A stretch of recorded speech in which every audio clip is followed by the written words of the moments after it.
Hi, I'm Melissa Muir. Welcome back to another video. I get a lot of questions on how to use a lot of the tools that I have in my studio for different types of projects. One being the Superior Ring Bender. I've shown you now how to create a spoon ring using that as well as a cuff. And today I'm going to show you how to create a fun little pair of hoop earrings with the cute little dangles. In this case, I've used sterling silver with labradorite. And let's get started now and I'll show you how I did them. The first thing I need to do is get everything ready. So I have two pieces here that are each 5 millimeters wide by just a little over, maybe about 3 inches long. I also have for my ear wires one piece that will be cut in half. It's about 3 1/4 inches long, maybe 3 1/2 inches, so that each piece will end up being about 1 1/2 or 1 3/4 inches long. I also have gone through and figured out what I'm going to use for my dangles.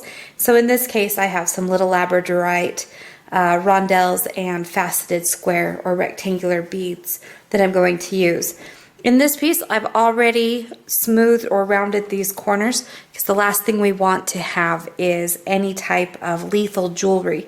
So I will take my file on this as well and just come in and round the corners so that everything is nice and smooth. Notice that I take my piece and I use the entire length of my file to do this. So I'm going to do that for the other sides on this. Before I form this, I actually want to put my holes into this. It's a little easier to do it right now, however, it can be done after the earring is formed. However, like I said, I like to do it right now. So first thing I'm going to do is I'm going to find the middle, and that is going to have, in my case, the rectangular faceted drops. Then I'm going to place the other two. You can decide how far apart you want them. I at least want maybe 1/4 inch, maybe just a little bit more than that. So 5-10 millimeters, however you'd like to go on these. I'm just going to take the time here, make sure that they are pretty close to the center of my piece. Now the other thing that I want to do is I'm going to mark about 1/4 inch in, and this is going to become where I place my posts or the earrings and where I'm going to attach those. So I can also mark a hole in those areas as well, and then this will be where I'm going to bend up for the earring itself. Here's an example of a pair that I have done in copper. So we want to make certain that we leave, like I said, probably about 1/4 inch or maybe a little bit more where we bend these straight up, and then we can attach our ear wires to that.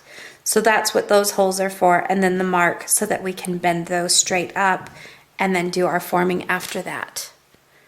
So now we are ready to do this. I just have a little pair of hole punching pliers. In this case, they are 1 1/4 inch hole that I'm going, or millimeter, 1 1/4 millimeter, not 1 1/4 inch, that's huge. 1 1/4 millimeter hole. I'm going to line this up. I'm going to just punch my hole through. Remove that from my pliers.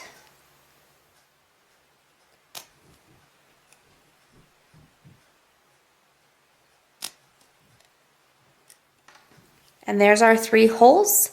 And then I will do one at each end also for our ear wire to go through.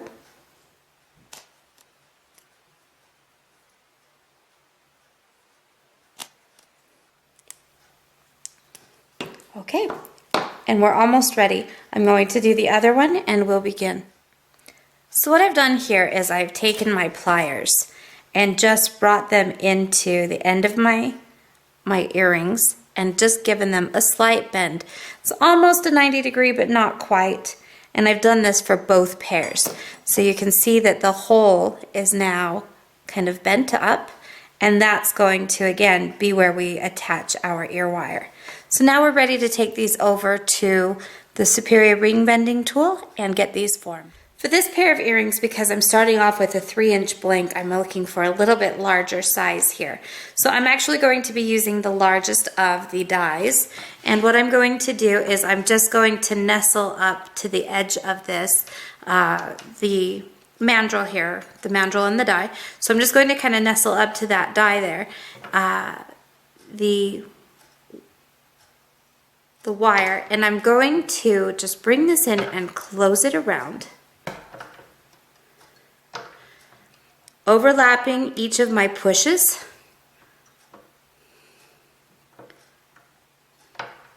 and kind of tightening things back up. And I'll just give a final little squeeze with my fingers, and you will see that it's going to open up quite a bit.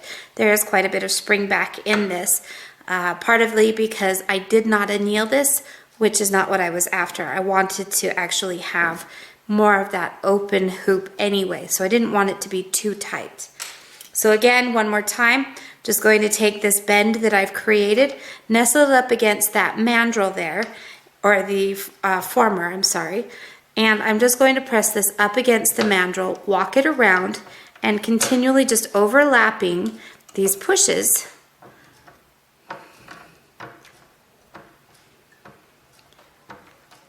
Again, give this kind of a final squeeze, tighten anything up, and there we have it. So again, we have around that similar sizing with the spring back and everything. Now we're ready to go through and finish forming this and hanging our dangles. So here I have one earring mostly done. It just needs its ear wire, but I wanted to kind of show you where we're headed with this so that you have an idea of what we're going to be doing. I have alternated with the rondelles and that square faceted labradorite bead. And then you can kind of see the way that I've attached these inside is simply made a really simple eye pin on the head of each of these head pins. And that just allows them to have some free movement. The other thing that I have done is I've taken these posts that I'm going to attach my ear wire to and stood them straight up. So let's see how we did this. So we're starting off with, again, our base loop. We have our holes drilled in. I'm going to take one of my rondelle head pins, stick that through, and I'm going to use my round nose pliers to turn a very small little loop here at the top. And I'm going to make it very small. It doesn't need to be very big at all, just enough that it's going to stop our wire from pulling back through. Next, I'm going to take one of my square or rectangular faceted beads, and I'm going to do the same thing. Come in, turn a very small loop,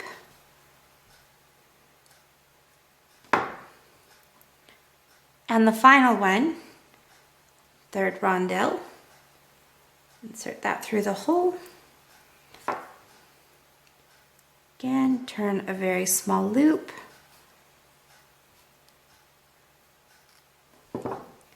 And we now have our dangles and are ready to take and straighten up these, because you can see that these posts currently kind of point outwards. So I'm going to take my flat nose pliers, just bring them in, straighten up that metal just a little bit so that they stand perpendicular to each other.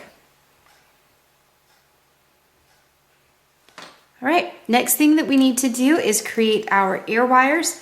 I have my piece of wire here. It's about 3.5, 3.25 inches.